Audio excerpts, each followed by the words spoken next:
Good morning, everybody.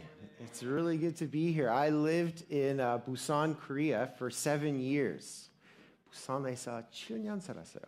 I know that line because whenever, it's not, 아부하지 마세요. I spent some time learning Korean when I was there. 7 years, I should know more. And it was challenging, but I had a lot of fun learning Korean. I remember one time getting Go Youngi and Jo Younghee confused. And I taught at Dongju Daehak in Busan. One time I was teaching a class and I wanted to tell them to quiet down. So I wanted to say, Jo Younghee 해주세요. But I got confused. Go Younghee 주세요. Nobody was quieting down. So I had to tell them again, Go Younghee 주세요. Still, Go Younghee 주세요. Finally, one of my students said, no, Jo Younghee. Then I thought, oh man, they're probably thinking, 미친 외국인. Who hired this guy? Where did he come? Why does he want a cat? Where are we going to get a cat anyway? So anyway, that was a fun moment in Korea. And when I go back to Canada, sometimes I tell people I lived in Busan. They're like, Seoul? No, Busan. Nobody really knows Busan. Everybody knows Seoul. But now, you guys saw that interview with the guy on the BBC whose kid came in, he lives in Busan. So now, anytime people say, oh, I don't know Busan, remember that guy with the kids? And like, oh yeah, right, you're from Busan. I'm so proud of that guy. He put us on the map. That's amazing. Yeah, last week I heard you had Dr. Barry Corey here, so that's exciting. He was the president of the university. I studied at Talbot Seminary, which is part of Biola University. So I was very excited to be following in his footsteps. Just 1 week later, I get to speak after him, so that's great. All right, I want to talk to you about some very serious things this morning. Some people would say this is just for adults, not for high school students. But I think you guys can handle this. I just want you to pay close attention, and I want you to think carefully about what I'm saying. As long as the people of Japan have lived on their islands, and especially as long as they've lived in the Tokyo area, Mount Fuji has soared over it. Mount Fuji is a beautiful, majestic mountain. And at the base of Mount Fuji, there's a park called Aokigahara. It's also a beautiful park. But it has the sad distinction of being one of the suicide capitals of the world. In other parts of the world, when people want to take their lives, they go to bridges, they go to cliffs, they go to waterfalls, high places where they can jump to their deaths. But not in Japan. In Japan, when people want to die, they go to a park. And there's a sign at the entrance of this park, and it says, think of your families, trying to discourage people from dying, from taking their lives. But nevertheless, every year, between 30 and 100 bodies are discovered in this park. And they say that for every person that died, there were many more who tried to take their lives and failed. Japan has one of the highest suicide rates in the world, but it's certainly not alone. The World Health Organization says in the past half century or so, the rate of suicide in the world has increased by 60%. That means that now about 1 million people a year take their lives. And that works out to about 3,000 people a day. Think about that for a moment. Think about the fact that somewhere in the world today, could be here in Korea, could be here in Seoul, could be anywhere in the world, about 3,000 people are going to die. Imagine if all of them were here in this school or walking around outside. Imagine if you could walk up to them and talk to them, find out their story, hear why they wanted to die, and know that today would be their last day on earth. Ravi Zacharias is a Christian evangelist and apologist, and he was once speaking in a city in Western Canada. And there was a woman in the audience. She was also from India, like him. She was taking copious notes while he was speaking. And at the end of it all, she came up to talk to him. She wanted to tell him her story. So she told him about how her husband was a famous doctor in that city, took care of a lot of patients. And one day, he came home from work late. He went into the kitchen and she woke up. She was asleep in bed. She woke up. But this was his normal routine to go into the kitchen.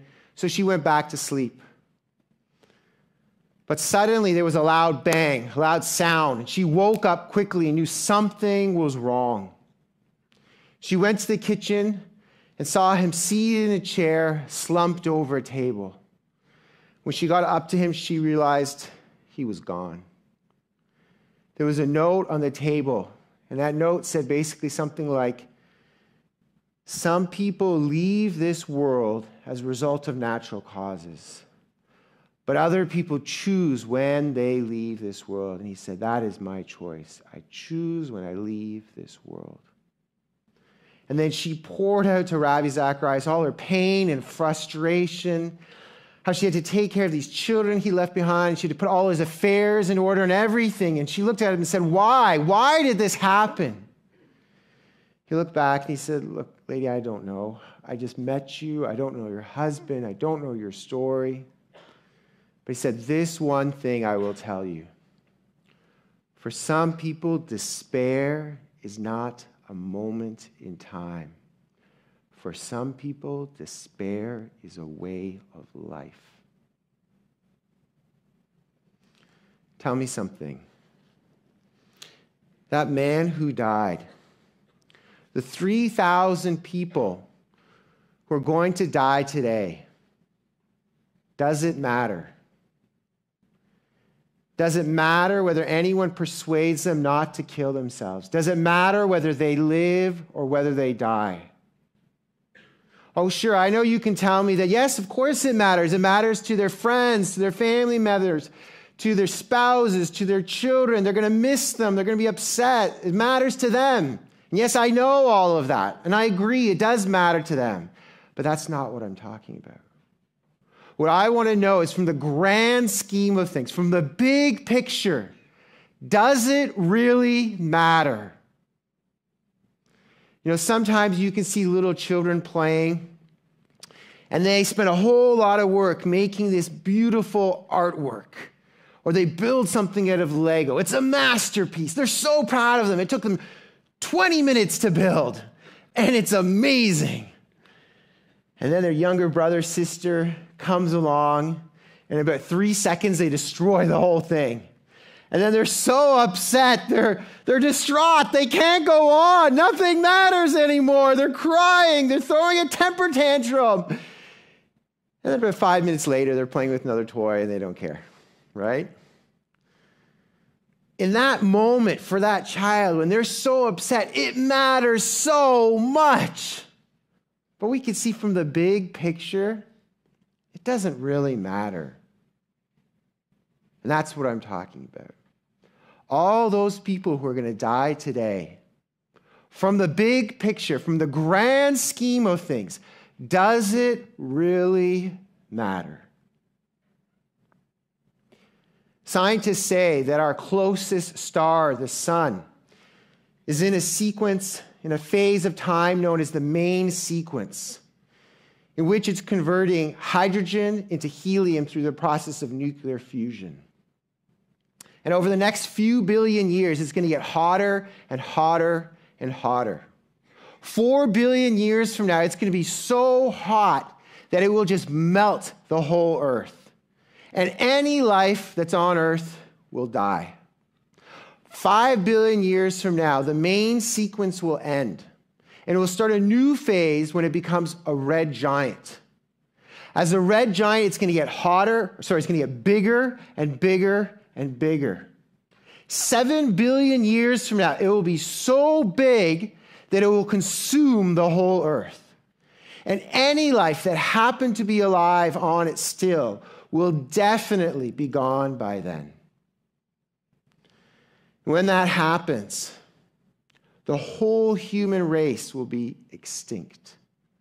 That means that everything that you ever cared for, everybody you ever loved, every accomplishment you ever achieved, all of that will be gone. Not just for you, but for everybody you know.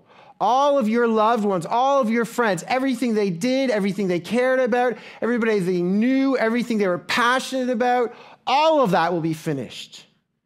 And not just for all of them, but for all the kings that ever marched with their armies, all the victories they ever won, all the soldiers that ever sacrificed their lives for the compatriots, all the presidents and prime ministers, all the decisions they made for all of the nations, all of that will be finished. The whole human race will be as if it never even existed. There will be nothing but blind, pitiless indifference. So tell me, if that's how it all ends, does anything really matter now? Now, I know some of you tell me, you say, look, you got it all wrong. When this earth starts heating up billions of years in the future, we're not going to sit around and melt. We're not going to sit around and die. We're going to get in our spaceships. We're going to blast off. We're going to explore other planets. We're going to have intergalactic federations. The planetary, the Rebel Alliance is going to form. Jedi Knights will be roaming around. The USS Enterprise will be boldly going where no one has gone before. We're not going to sit around and die. We're going to make colonies on other planets. You know, if you said that, I'd say, yeah, you're probably right. If technology has come this far in just a few hundred years, where are we going to be in a billion years? Certainly we're going to be able to explore and settle on other planets. The problem is, that's not the end of the story. Our universe doesn't end there with the end of the earth. Scientists say 100 trillion years from now, the stelliferous era will end. That means new stars will stop forming. Any stars that still do exist will all become degenerate stars, compact stars. That is, white dwarfs or neutron stars or black holes. And eventually, even these white dwarfs and neutron stars will all decay. And all you'll be left with is black holes. With no light, no heat anywhere in the universe, there can be no life anywhere. And then even these black holes, supermassive black holes, thanks to Hawking radiation, all of them will eventually evaporate. And then the entire universe will consist of nothing but tiny subatomic particles separated by distances that are bigger than the mind can even conceive of. The universe will reach heat death, maximum entropy. And then all of those intergalactic federations, all of that planetary exploration, all of those colonies, all of that will be finished. It will be as if the entire human race never even existed. And there will be nothing but blind, pitiless indifference. Steven Weinberg, who won a Nobel Prize for physics, once said, "The more the universe seems comprehensible, the more it also seems pointless." Back in the 17th century, a great French thinker named Blaise Pascal said the following. He said, "I see the terrifying immensity of the universe which surrounds me, and find myself limited to one corner of this vast expanse, without knowing why I am set down here rather than elsewhere, nor why the brief period appointed for my life is assigned to me at this moment rather than another, in all the eternity that has gone before and will come after me. On all sides I behold nothing but infinity, in which I am a mere atom, a mere passing shadow that returns no more. All I know is that I must soon die. But what I understand least of all is this very death, which I cannot escape. So tell me something. If your life, if my life is just a passing shadow, if the whole human race is just a mere atom that will soon be annihilated, does anything really matter? Oh, sure, you can decide it matters in your mind. You can say, well, it matters to me. I care about it. Sure, you can do that. But isn't that just a fantasy land you're choosing to live in? How is that different from saying, it really matters whether I put the milk and cookies out for Santa Claus on Christmas Eve? It really matters because I decide it matters. Sure, you can decide it matters, but you're just living in a fantasy land. And if that makes you feel good, you can do it. But the objective reality is that nothing really matters. During World War II, the SS, also known as the Schutzstaffel, they created these extermination camps or concentration camps where they would seek to liquidate all the people that they considered inferior. Jews, Gypsies, Jehovah's Witnesses, Slavic people. They would take them there on trains and they would put them into gas chambers where thousands of people could be killed at one time. But there's something the SS, the Schutzstaffel, didn't want to do. They didn't want to do the dirty work of getting the corpses out of these gas chambers and taking them to the crematoria where the bodies would be burned. So when they got a trainload of victims to come in, they would choose some able-bodied young men and put them into a unit known as the Sonderkommandos. It was the responsibility of these commandos to dispose of the dead bodies. Sometimes when they were clearing out the bodies, they would suddenly look into the face of someone they knew, a loved one, somebody they cared about who had just been killed. At times when a trainload of maybe 500 people or less, just a smaller group of victims came in, the SS couldn't be bothered to get the gas chambers going, the crematoria going. So instead what they would do is dig a large pit. And it would be the responsibility of these commandos to drag their victims over to the pit where an SS officer would take his gun and put a bullet in the back of the neck of this victim. And then the body would be thrown on a blazing fire of burning corpses. Sometimes the bullet wouldn't even work, and the person would be thrown on there alive. It was a brutal, horrible, despicable work they had to do. And you might think, these commandos, how could they do this? This was so evil, so vile. You see, they didn't have a choice. If they didn't do this, they themselves would be killed. And in fact, every few months, the Nazis decided they knew too much and the entire unit would be liquidated. The first job of every new Sonderkommando unit was to dispose of the bodies of the previous unit. Of the 14 generations of Sonderkommandos who lived and died at Auschwitz, the most infamous of all concentration camps, of those 14 generations, one generation managed to get some writing equipment, and they recorded what was happening there. They buried it in the ground, and after the war was finished, people found these records. These commandos, these Sonderkommandos, did it because they were persuaded the world needed to know what was happening there, that it really mattered whether people found out of this great evil. Tell me something. Were they fools? Did they think it matters so much, but it really didn't matter at all? Were they just living in a fantasy land because that's how they needed to cope?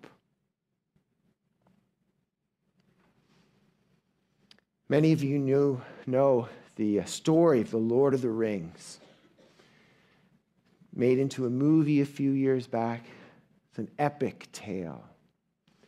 The ring of great power. One ring to rule them all. The story of Frodo Baggins and Samwise Gamgee and the wizard Gandalf and the Fellowship of the Ring, how they have to go to Mordor and destroy this ring in the fires of Mount Doom.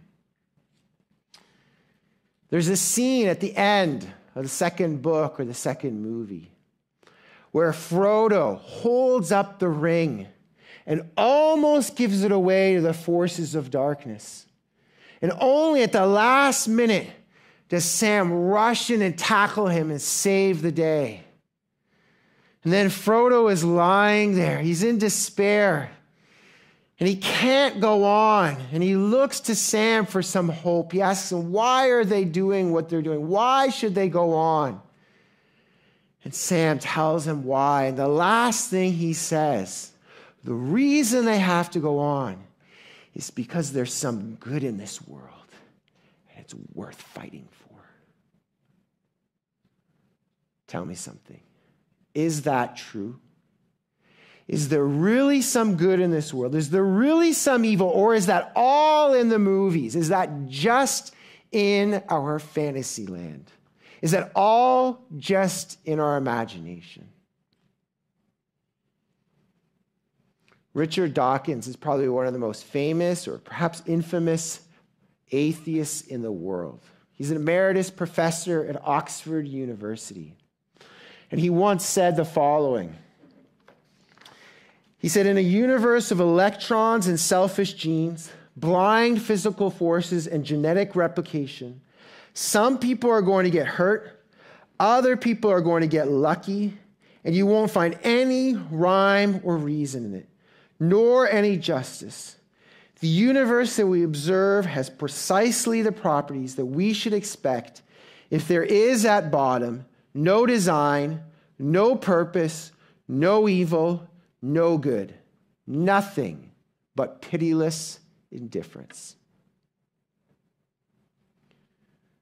Now, some people will say, look, stop thinking about all this. This is just depressing. Who cares what's going to happen 100 trillion years from now? Who cares? We're alive now. Enjoy life now. Take life by the horns and live it to the full. A number of years ago, there was a movie called The Dead Poets Society, and in there, the character played by Robin Williams gave the world this expression. He said, "Carpe diem, seize the day." Now I understand people don't say that anymore. In Indonesia, they told me they say YOLO.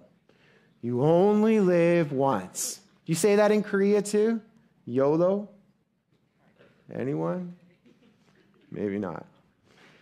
A lot of people will say that. You only live once. Just enjoy life. Yes, many people can do that. They can just push out of their mind these big questions and just focus on enjoying today. But for many other people, purpose and meaning haunt their lives. And there is nothing so frustrating, so lonely, so difficult as climbing the greatest mountain, overcoming the highest peak, surpassing the biggest obstacle. And after you do all of that, you discover there is nothing there. It's empty, meaningless. When I was speaking in Jakarta a few weeks ago, one of the teachers who was at one of the schools there came up to me afterwards. She had graduated from one of the top universities in Indonesia, and she said, when she graduated from Teachers College there, that's exactly how she felt. She graduated at the top of her class. She'd achieved what she longed to do. She felt nothing. In 1995, Andre Agassi beat Pete Sampras to become the #1 tennis player on earth. And shortly after he found out about that, a reporter called him and said, "How do you feel? What do you think?" And he said, "Yeah, this is great. I'm so happy. It's what I always wanted." But then he writes in his autobiography, he says, "That was a lie. The truth is I felt nothing at all." He says after he talked to that reporter, he went out of the streets and walked around drinking strong black coffee and thinking, what the hell is wrong with me? And then in his book, he drops his bombshell and he says, I did it. I'm the #1 tennis player on earth, and yet I feel empty, unsatisfied. If being #1 feels like this, meaningless, what's the point? The words of Andre Agassi are echoed by the author of the book of Ecclesiastes. Written by a wise teacher, it says, probably King Solomon. And thousands of years ago, King Solomon experienced everything this life had to offer. He built palaces, he planted vineyards, he had flocks of animals, all kinds of herds of everything you can think of. He had wealth beyond measure, piles of gold and silver. He had a harem of women.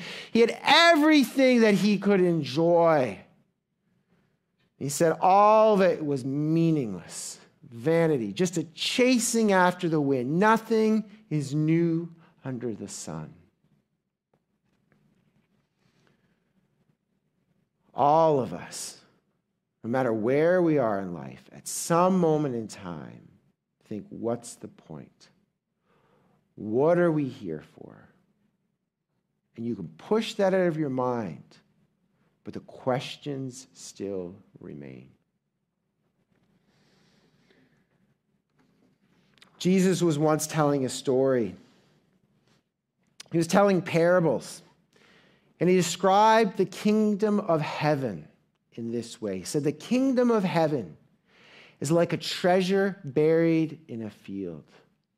When a man found it, he went away and sold all that he had, took that money and bought the field.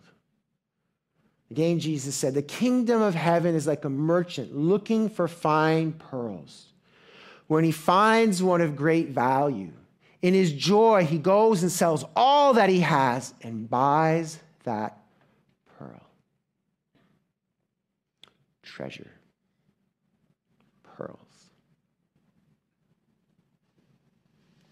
Rosaria Butterfield was a professor of English and Women's Studies at Syracuse University, a university not too far from my hometown of Toronto in Canada. It's on the other side of the border. She says that she was fervent for the worldviews of Marx, of Hegel, of Freud, and of Darwin. She described herself as a leftist lesbian professor who despised Christians. One day in 1997, she wrote an article for the local newspaper. And in that article, she was critical of this Christian men's movement called Promise Keepers. And she also criticized Jesus and the Republican Party and patriarchy, basically everything that was bad in this world. And as a result of writing this article, she got a lot of letters. All of them were either fan mail or hate mail. So she had 2 boxes next to her desk. One of it was for fan mail, and one of it was for hate mail. She would put all the letters into either of these 2 boxes. But one day she got a letter that didn't fit into either of these 2 boxes. It was by Pastor Ken Smith, the pastor of the Syracuse Reformed Presbyterian Church. And he clearly didn't agree with her. But he wasn't angry with her. Instead, he asked her questions. He said, how did you arrive at this conclusion? Why do you think the way you think? And he invited her to start dialoguing with him. Well, she didn't know what to do with this letter, so she just put it into the recycling bin. But she thought about it for the rest of that day, and at the end of the day, she went back to the recycling bin, scooped it out, and accepted Pastor Ken Smith's invitation. She must have had some apprehension, though, in going, because she had interacted with Christians before. You see, she had been on gay pride parades. While on those parades, she saw the Christians standing by the side of the parade, holding up their signs and expressing their contempt. She says it was as clear as crystal blue sky that they wanted her and everyone she loved to burn in hell for all of eternity. And now she was going to their home for dinner. But when she got to Pastor Ken's house, she found he wasn't like that. He was a nice guy. They could get along. Him and his wife, Floyd, welcomed them into their homes. And Pastor Ken would have discussions with her about politics. They would have book exchanges. And he would pray right there in front of her. Pray sincere prayers, where he'd even repent of his sins. Well, around that same time, she decided to start studying and researching the religious right in the United States. She figured if she was going to understand these people, she needed to know their holy book. So she started studying the Bible, just as an academic research exercise. But she says, as she was reading this book, the words started getting underneath her skin. And one day she was talking to a transgender friend, and she looked at this friend and said, but what if it's all really true? One Sunday morning, she woke up in bed. Her lesbian lover was lying next to her. She got out of bed and she went to Pastor Ken's church. She sat down there in that pew. She says she knew that she was different from everybody else there. They knew she was different, and she knew that they knew that she knew. But they still welcomed her there. They loved her. She kept going back Sunday after Sunday. The Holy Spirit started to work in her life. She started to think about what it would cost her to become a Christian. But as she calculated the cost, she did not like what she saw on the other side of that equation. She knew what she would lose if she ever decided to follow Jesus. But despite that, she writes the following. She says, then one ordinary day I came to Jesus, open-handed and naked. In this war of worldviews, Ken was there. Floyd was there. The church that had been praying for me for years was there. Jesus triumphed. And I was a broken mess. Conversion was a train wreck. I did not want to lose everything that I loved. But the voice of God sang a sanguine love song in the rubble of my world.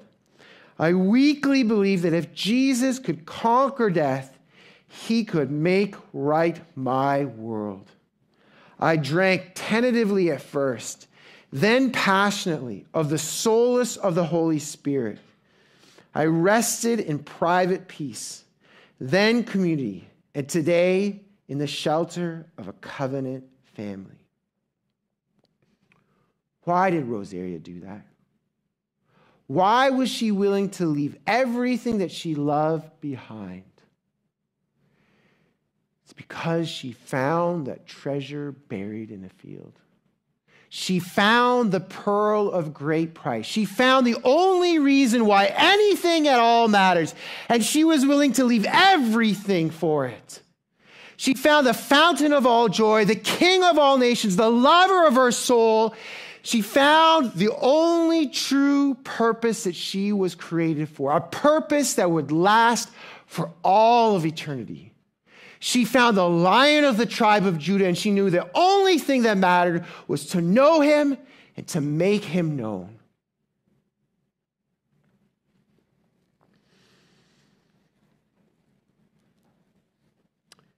Jesus once had a man who came to him and asked him a question. He said, "Is it right to pay taxes to Caesar?" I wish Jesus said no. That way, every tax year in Canada, we have to fill out these forms. It's a headache. And you have to give money away, and it's awful. And I could just say, no, I'm not doing this because that's what Jesus said. Don't pay taxes to Caesar. But that's not what Jesus said. He said, show me a coin. And then he asked, whose image is on this coin? Everybody said, Caesar. So Jesus said, give to Caesar what is Caesar's, and give to God what is God's. After Jesus said that, the man walked away. he should have asked Jesus another question. He should have said, what belongs to God? And then Jesus could look at him and say, whose image is on you? See, the Word of God says you are made in the image of God. And that is why you have objective value and worth. That's why it matters whether you live or whether you die. You are made in the image of God. And that gives you objective, inherent value and worth. You know, so many people in Korea, in Canada too, they decide whether you are valuable, whether you should be loved, whether you're important, by a whole bunch of different factors. Did you graduate from Seoul? Did you graduate from Yongsan, Harvard, Oxford? How much money do you have? Are you good looking? Did you accomplish anything in sports? Were you popular in school? They use all of these factors to decide whether you're important, whether you're valuable. Let me tell you something. All of that is just in their imaginations. It matters as much as whether you put the milk and cookies out for Santa Claus. It's just something they've created in their minds. The reason you have value and worth is not because of anything that you've accomplished in your life. It's not how much money you have. It's not how you look. It's because you are made in the image of God. And it's because God is real. And he has created you for the great purpose of worshiping him and glorifying him.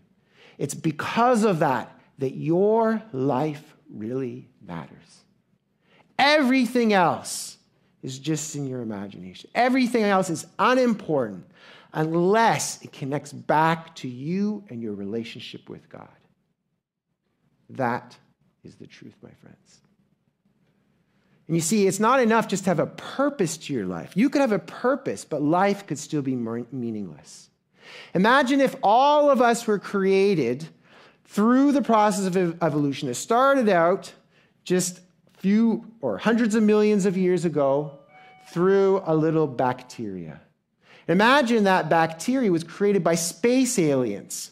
The reason they did it is so that one day they could come back here and eat you all as a light snack. You would then have a purpose to your existence, but it wouldn't be very meaningful. Life has meaning because you are made in the image of God and you are created for the purpose of worshiping him.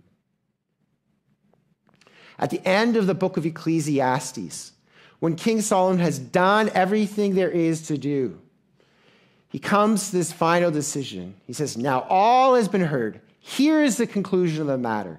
Fear God and keep his commandments, for this is the duty of all mankind. For God will bring every deed into judgment, whether it is good or evil.